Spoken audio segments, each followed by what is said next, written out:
tak? Ke tak okey? Nampak ni bayang-bayang. Bukan tu. Apa ni? Dari segi gambar semua okey. Cuma file tu dah Flash kat mata tu mantap.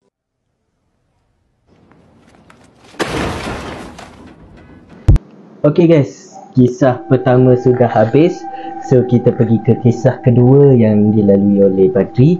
Kisah ni dia cakap kisah hardcore. So mari kita dengar Badri. Okay? Kisah yang kedua ni saya susah nak cerita sebenarnya. Sebab nanti saya nak balik ni. Sebab dia berlaku depan rumah saya. So tak apalah, disebabkan konten ni. Yeah. Time tu terjadi pada malam raya. Malam raya biasalah kita kobek-kobek. Bak kata orang Pahang, kobek-kobek motor panggil. Kira ubah suai motor untuk kefahaman ubah suai motor untuk malam raya. Ya. Time tu kita orang ubah suai motor dalam masa pukul 12 malam. And then dalam pukul 1 macam tu, tiba-tiba saya terdengar perempuan jerit dalam rumah member saya tu. Oh, kiranya perempuan tu siapa dia? Kakak pada member lah. saya. Oh, kakak pada kawan. Okay. So lepas tu member saya tu terus masuk dalam rumah. Tak tahulah dia buat apa. Lepas tu dia keluar balik. Lepas tu saya tanya dia, kenapa dia berjerit ni? Dia cakap kakak dia kena rasuk. Saya pun tentu tak fikir apa, buat bodoh je. Lepas tu tiba-tiba ada, tak tahu pula benda tu boleh lari panjang. So member saya tu call ustaz berubat dekat rumah tu juga, hari tu juga. Lepas tu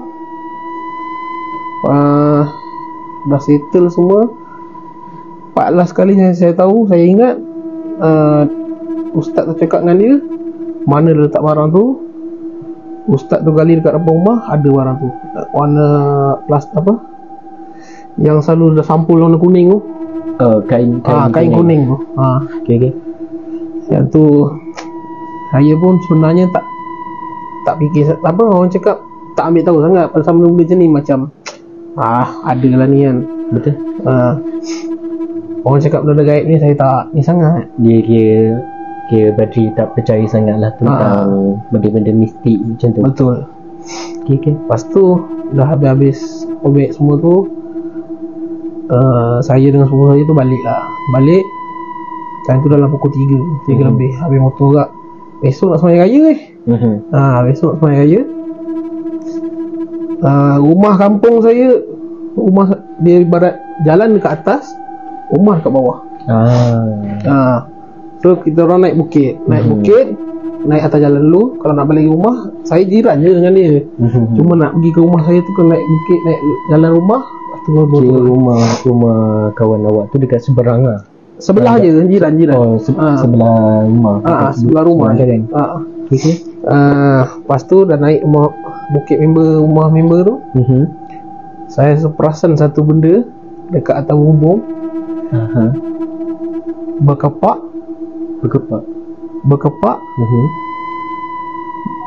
Mula-mula saya tegur tau. Itu silap saya bagi tegur benda tu. Saya tanyalah dekat, saya ingat kan ayam. So saya cakap dengan sepupu saya tu. Nama sepupu saya tu saya letakkan nama dia Amir lah. Amir. Okay. Bagi sebagai Amir. Cakap, Amir, ayam ke tu? Saya pergi tegur, silap kat situ. Sebenarnya sepupu saya dah tahu dah.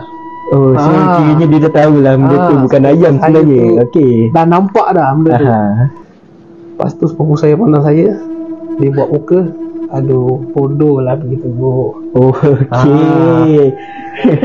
Lepas tu saya cakap, mula-mula saya fikir hati kan, saya teringat macam orang cakap, hati ni bercakap lah. Mula saya tengok, masa saya cakap dengan Amir tu, ayam ke? Bila saya fikir balik, takkan ayam besar macam tu. Betul. Lepas tu saya tengok lagi sekali, kepala dia berpusing 2 kali. Oh. Kepala dia berpusing 2 kali. Saya cakap dalam hati, bukan dia dah ni. Ui. Bukan aku, dia dah ni. aku dapat bayangkan macam mana situasi tu. Itu pukul 3 pagi. Bayangkan, bukan dia dah ni. So sepupu saya ni dia ada macam bolehlah fikir-fikir petua-petua kan. Orang cakap kalau tak nak bagi dia ikut kita. So saya duduklah depan rumah saya tu. Depan rumah saya, ibaratkan yang saya tegur ni rumah sini, saya duduk kat belah sini. Oh, sebelah dia. Okey. Sebelah dia. Saya duduk kat situ, saya baca 3 kul Al-Fatihah, saya ludah kiri kanan 3 kali. Masa saya ingat lagi, saya baca surah Al-Fatihah. Saya duduk kat sini, sepupu saya belah sini. Sepupu saya dia belakang tembok. Saya betul-betul dekat dengan dia ni. Saya tengah baca Al-Fatihah, tiba-tiba saya dengar tau, telinga ni dengar macam ada orang berlari nak datang dekat.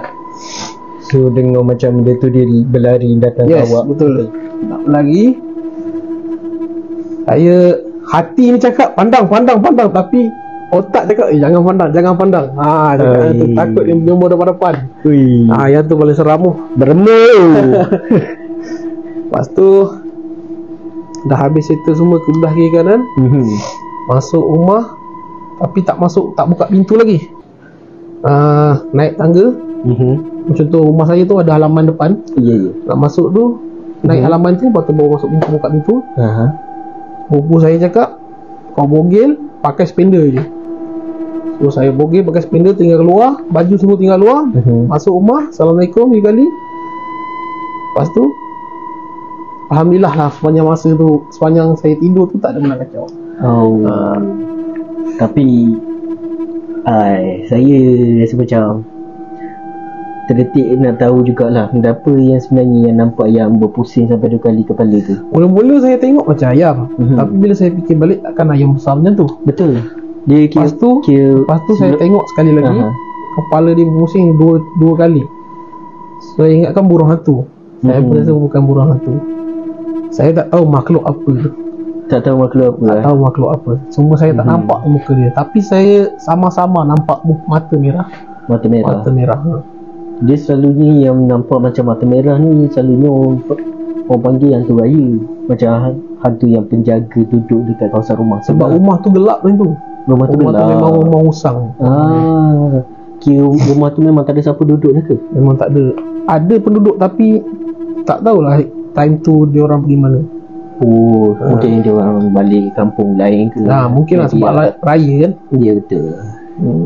So tu je lah ceritanya. Kalau tak guys, seram tak tahu. Sebab bagi saya itu pengalaman paling seram bagi saya. Itu saja guys. So kita jumpa pada next time. See you when I see you. Assalamualaikum.